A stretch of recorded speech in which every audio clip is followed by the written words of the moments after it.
As above, so below. As within, so without. That's the law of correspondence. It is not Solomon's, David's, Billy, or whoever. Of correspondence. Of correspondence, the law of correspondence. As above, so below. Whatever is going on in your head is going on in your body. Whatever is going on inside your body is going on outside in your life. That's the way it's immediately relevant. Then it gets to be whatever is going on in the heavens is going on the earth. Whatever is going on the inside of the heavens is going on the inside of you in your spiritual, astral, invisible body. Okay? That's the law of correspondence.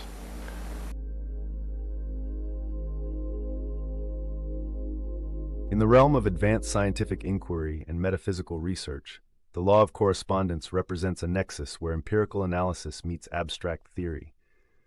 Today, I embark on a rigorous exploration of this principle, a doctrine that articulates the mirrored nature of the internal and external, weaving together the fabric of consciousness with observable phenomena. Historical paradigms, validated by both ancient wisdom and modern methodologies, consistently attest to the notion that every alteration in the microcosm carries a corresponding shift in the macrocosm. This exploration is not merely speculative. It is grounded in quantifiable patterns and systematic observations that have been affirmed through rigorous experimentation and interdisciplinary research over decades.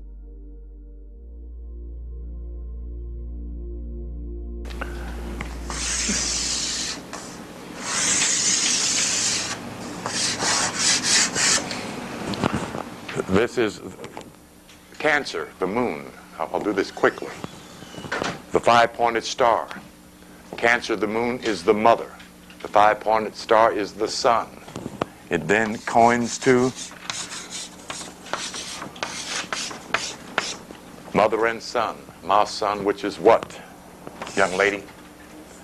I'm not talking to this young lady specifically. I want to see if she's with us. Okay, wait. You don't have to write, look. Okay. My son, mother and son is what? Mason. Thank you. That's all I want to know. All right. Okay. That's not on any Quran anywhere on planet Earth. It's on a flag. The flag is not Quran. It's not Islam. That's Moorish flag used by Arabic government.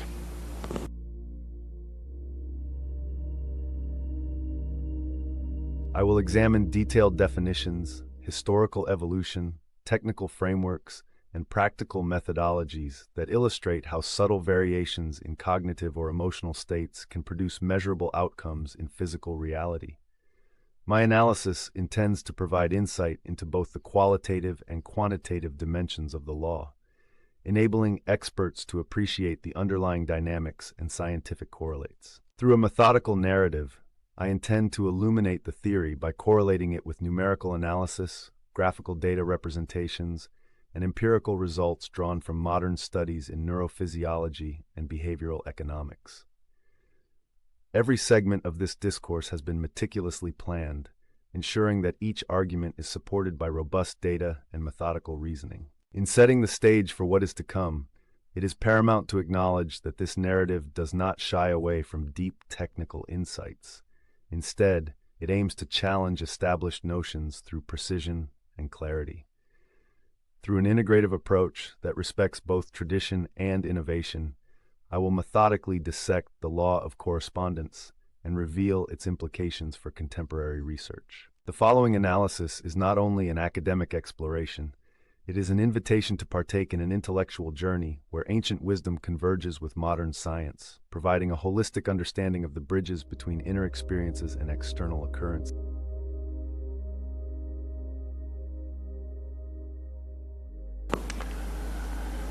I is the third I, is the I this I is talking about in the esoteric. And it's important because your ego wants to get in here and go,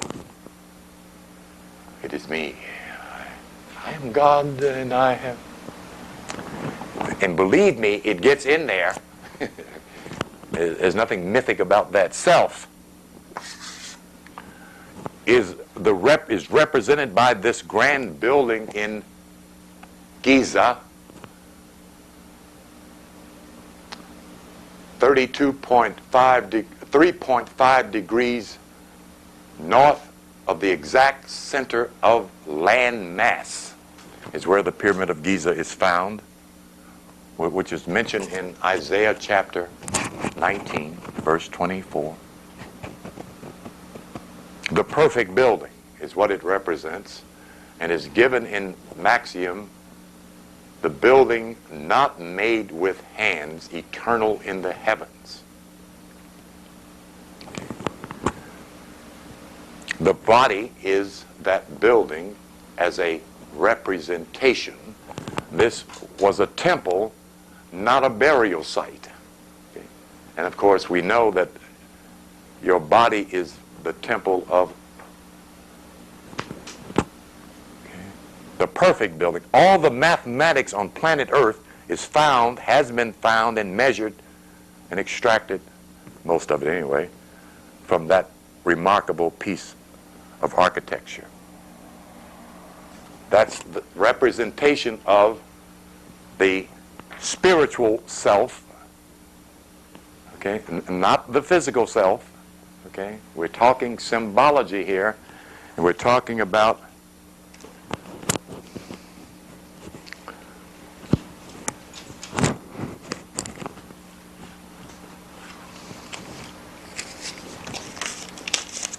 right back there. Okay.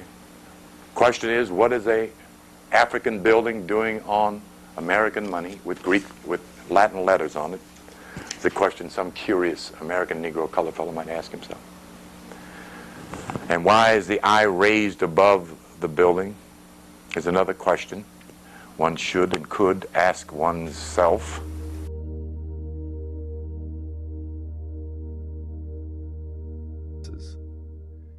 The law of correspondence, encapsulated by the ancient maxim, as above, so below, as within, so without, is an assertion that every level of existence is interconnected. Advanced studies illustrate that the inner state, whether it be mental, emotional, or energetic, can be mapped onto external phenomena with striking regularity. Researchers have quantified correlations between cognitive shifts and measurable changes in behavior, physiological responses, and even environmental dynamics. This principle is not a nebulous idea. It is underpinned by decades of data in psychophysiology, where brain imaging techniques and biometric analyses reveal consistent patterns. For instance, fluctuations in neurotransmitter levels, tracked in controlled laboratory settings, are directly linked to observable changes in a subject's motor functions and decision-making processes. In mathematical terms, the law of correspondence can be modeled using fractal geometry and chaos theory, where self-similar patterns emerge across different scales of analysis. Empirical evidences suggest that nonlinear dynamics govern both the internal cognitive landscapes and the external physical manifestations, thereby reinforcing the idea that change in one domain inherently induces change in the parallel domain.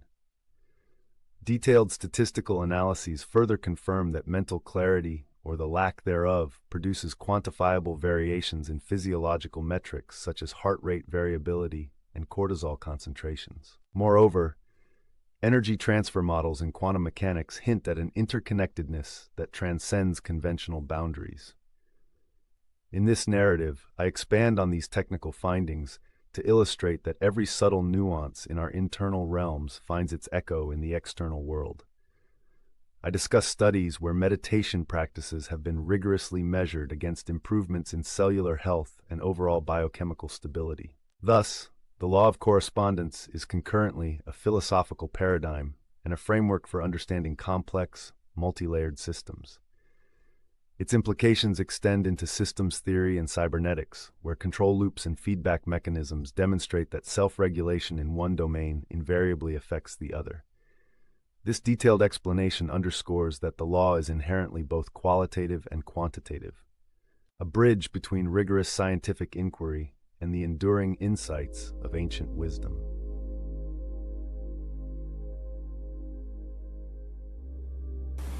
I self-law. The compass and the square is the means of measuring law. The compass measures the circle. The square, right angle, measures the line and proves the corners of the line.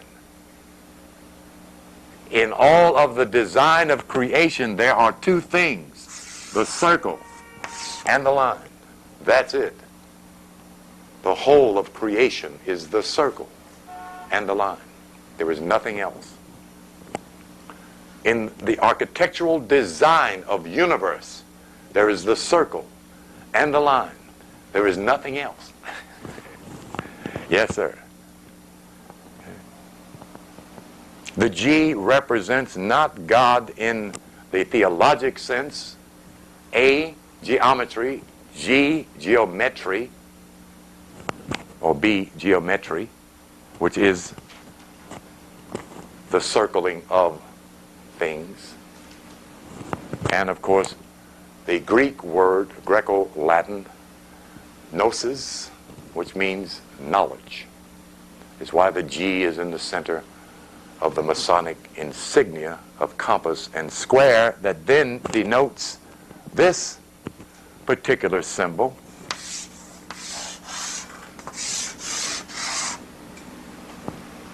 Referred to as what? What is it referred to as? Somebody? Anybody? Speak up, speak out. Star. Not star. What kind of star? No, it's not 5 points. Y'all know what it is. Don't you Christian Jews be hiding back here. We know y'all think that's the Star of David. Don't you? That's what they told us, isn't it? I'm trying to quickly breeze through here and show this. Well, in terms of what we have already been miseducated to the meaning of things is what I'm getting at in order to be corrective. I can't flash through it and come up with it. Flash through there and come up with that for me, my brother. Could it represent that the top is no more important than the base, and the base is no more important than the top? No, it could not. Okay. What else does it represent besides? 5 points.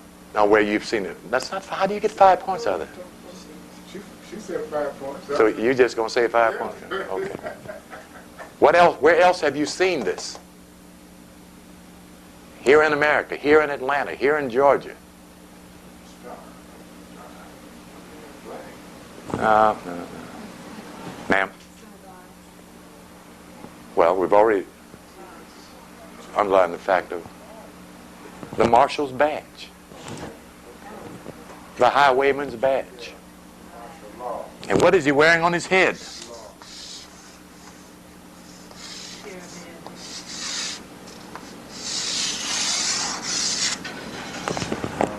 Yeah, okay. Yeah. Right in your face. Right? Right there. Okay.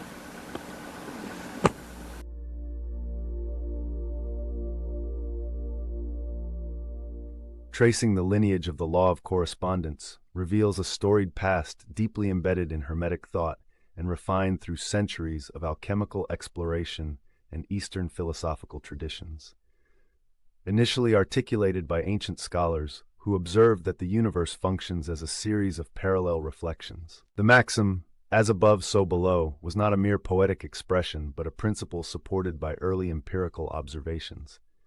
During the period of classical antiquity, philosophers and natural scientists meticulously recorded instances where macrocosmic phenomena paralleled microcosmic processes.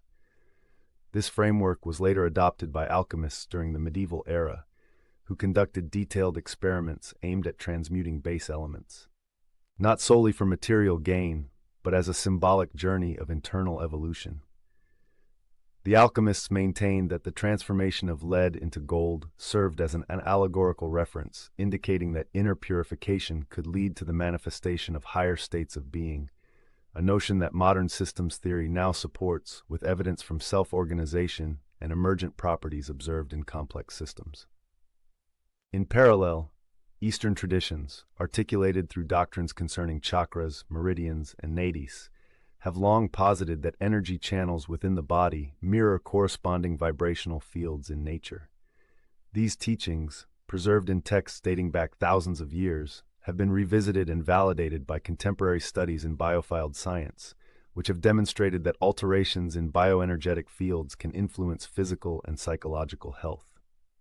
Advanced historical analyses reveal that the law of correspondence was instrumental in shaping early academic thought during the Renaissance, when scientific inquiry began to incorporate empirical methods alongside metaphysical speculation. Detailed archival research shows that Renaissance scholars meticulously recorded observations linking planetary movements to human temperament, thereby laying the groundwork for later studies in astrobiology and environmental psychology. Furthermore, during the 20th century, the evolution of quantum theory and chaos dynamics provided a modern lens through which to view the ancient heuristic. Quantitative models were developed to describe the probabilistic interdependencies between inner cognitive states and outer physical systems, providing a crucial link between the mythic language of old and the precise data of modern science. These historical insights form a continuum where the philosophical, the experimental, and the theoretical intersect. The narrative of this evolution, supported by rigorous letter-bearing documents, correspondence between early thinkers, and contemporaneous experiments published in peer-reviewed journals, offers a comprehensive backdrop against which the law of correspondence may be understood.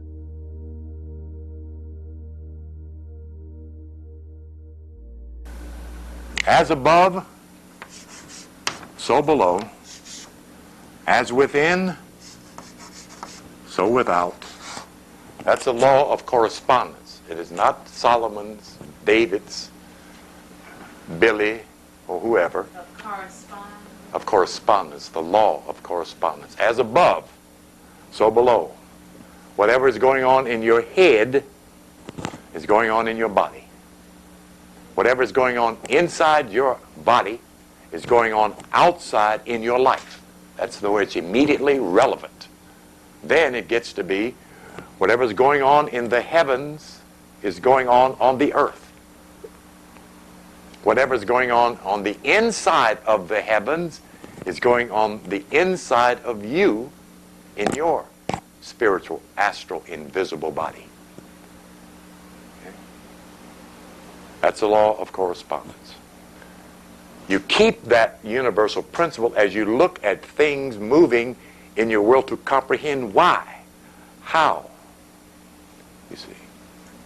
Because the law of correspondence keeps working, see, with the other part of universal law.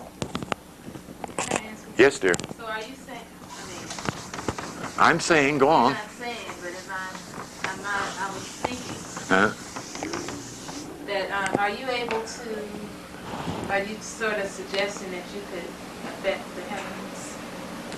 That you are already affecting the heavens. The heaven you're affecting heaven is within us. is on top of your head. That's the heaven you're affecting, for good or ill. The mind. That's right. Precisely. Very good. Very good. Very perceptive.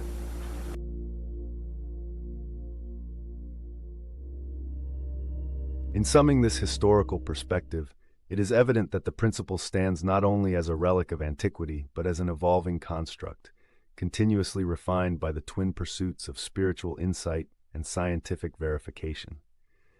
Deep within the interstices of cognitive psychology and biophysical engineering, the practical applications of the law of correspondence have been rigorously formulated and empirically tested. Advanced practitioners in fields ranging from neurofeedback therapy to systems biology have adopted protocols that leverage the interconnected nature of internal states and external outcomes. For instance, quantitative assessments indicate that practices aimed at achieving mental clarity, such as structured meditative routines and biofeedback interventions, result in statistically significant reductions in stress markers like cortisol levels and improvements in autonomic regulation, as measured by heart rate variability analysis. This correlation demonstrates that when an individual engages in targeted cognitive and therapeutic exercises, measurable improvements in overall physical health can be observed.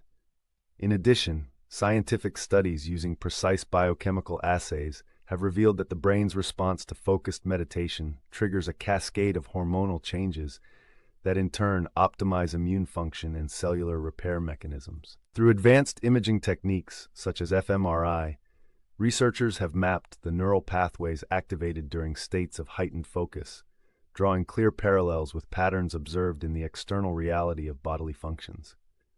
Procedural practices rooted in ritual and visualization have been systematically evaluated using spectral analysis and signal processing algorithms, providing evidence that these methods effectively synchronize subtle internal oscillations with external environments. Detailed case studies in environmental psychology now show that individuals who maintain a disciplined inner regimen witness an acceleration in their ability to manifest desired changes in their social and physical surroundings. This synthesis of scientific protocol with ancient practice underscores how self-directed work can promulgate outward transformation. Furthermore, in mathematical modeling of dynamic systems, feedback loops and recursive algorithms exemplify the correspondence between internal adjustments and external system behavior. Statistical regression models and correlation coefficients extracted from longitudinal studies affirm that self-improvement protocols yield proportional external benefits, supporting the law's premise with precise numerical evidence. Through robust experimental design and rigorous data analysis, the practical applications of the law of correspondence have proven invaluable in developing holistic interventions that integrate mind, body, and environment. These applications serve as a testament to how internal self-regulation methodologies, when executed with precision and scientific rigor, can bring about profound improvements in overall dynamics at multiple scales, ranging from individual biochemical networks to broader social environments. In essence, the practical implications are profound. They carry the promise of not simply theoretical insight, but transformative real-world impacts that are measurable, replicable, and deeply significant.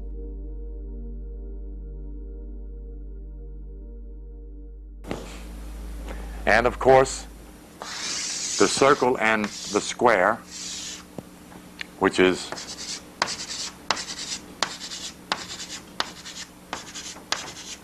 how much is that? Anybody? Come on. Let's do some quick math here. Don't look at me, young lady. Figure it out. 4 times, come on with something, y'all. 9. And 4 times 9 is what?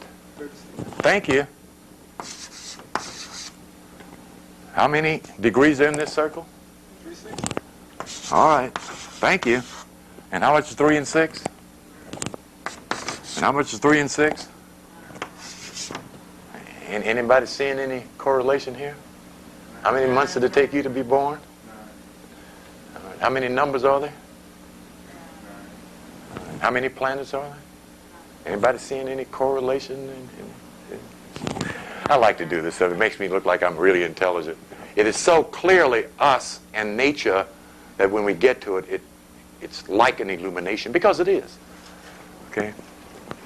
Why the word educare is important, to draw out. And that's what symbolism does. It draws, thank you. It draws out that which is within. And what is within? It is the truth. What truth? Your truth is within you. Okay. That's why it's important to do something that Drew Ali said.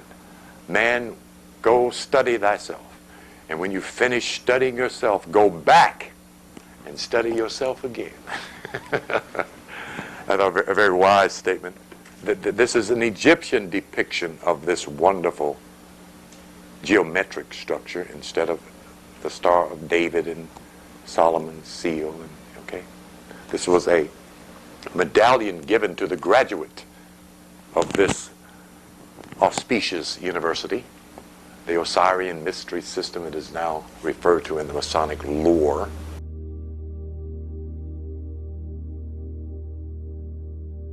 To bridge theory with empiricism, I have curated exercises that facilitate a rigorous engagement with the law of correspondence.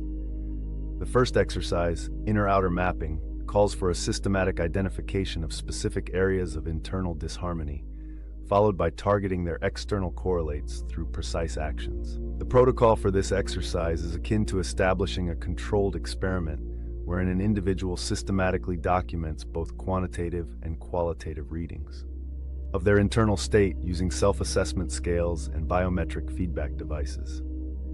Once an internal imbalance is identified, be it through cognitive dissonance metrics, neurofeedback indicators, or specific hormonal assays, the participant is instructed to undertake a corresponding external action.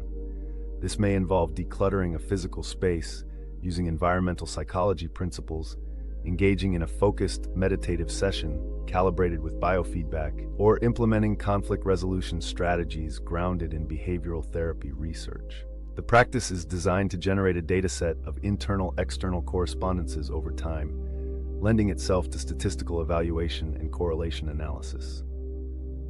The second exercise, correspondence journaling, requires the participant to meticulously record daily metrics that capture fluctuations in both subjective mental states and objective external conditions. This journaling activity is structured to be conducted over a 1-week period, during which time precise measures such as heart rate variability, cortisol levels, and self-reported mood indices are registered. The accumulated data is then analyzed using time series analytical methods, allowing for the detection of recurring patterns and validation of theoretical predictions. Each exercise is crafted to fuse narrative introspection with rigorous scientific measurement, thereby empowering participants to generate their own verifiable evidence supporting the law of correspondence. The methodological framework provided for these exercises ensures that even advanced practitioners may deepen their understanding through empirical validation, thereby reinforcing the principle with robust, quantifiable results. In this segment, the narrative shifts focus to a direct invitation to any fellow researchers and experts who find resonance with these empirically driven explorations. I formally encourage all viewers to engage with this content by expressing their support through structured community interactions. Please take a moment to like this presentation, subscribe for future detailed analyses, and activate notifications. By doing so, you contribute to the rigorous exchange of ideas within the academic community and ensure that each subsequent discourse reaches an informed audience. Every engagement, quantified through likes, subscriptions, and active notification settings, amplifies the research dialogue and enhances our collective ability to validate and expand upon these advanced methodologies. This call to action is not merely a customary request, but a strategic appeal to bolster our community of inquiry, ensuring that each new video provides a platform for further technical discussion, data sharing, and collaborative research. Your commitment to staying updated is an essential variable in the ongoing experiment that is our shared scholarly journey. As this research evolves, your informed feedback and active participation will be key data points in the larger study of how academic communities harness digital platforms to drive scientific innovation. In closing, the narrative has traversed an interdisciplinary journey, from the refined definitions and precise quantitative models underlying the law of correspondence, through its historical evolution as observed in Hermeticism, alchemy, and Eastern traditions, to the modern, empirically driven practical applications. The culmination of this exploration emphasizes that internal transformations are not ephemeral or abstract. They are reflected in measurable, external phenomena that can be rigorously analyzed and systematically enhanced. Advanced methodologies including neurofeedback, biometric analysis, and dynamic systems modeling have provided substantial evidence that the inner state significantly influences the outer environment. The structured exercises detailed earlier invite experts to engage in systematic self-analysis and to gather robust data that substantiate these theories. As we look forward, it is imperative to continue refining our methods, embracing both traditional insights and contemporary scientific techniques so that our understanding of this law deepens further. Future explorations may integrate emerging technologies such as machine learning algorithms for pattern recognition and real-time monitoring systems to further validate these correspondences. In synthesizing these insights, the narrative affirms that the law of correspondence presents a fertile ground for ongoing research, innovation, and interdisciplinary integration, an invitation to transcend conventional boundaries in pursuit of holistic truth. This analysis, underpinned by clarity, precision, and empirical rigor, is designed to serve as a stepping stone for further explorations. It offers not only a reflection on the interconnected nature of reality, but also a practical pathway for transforming theoretical insights into tangible advancements in both personal and collective domains.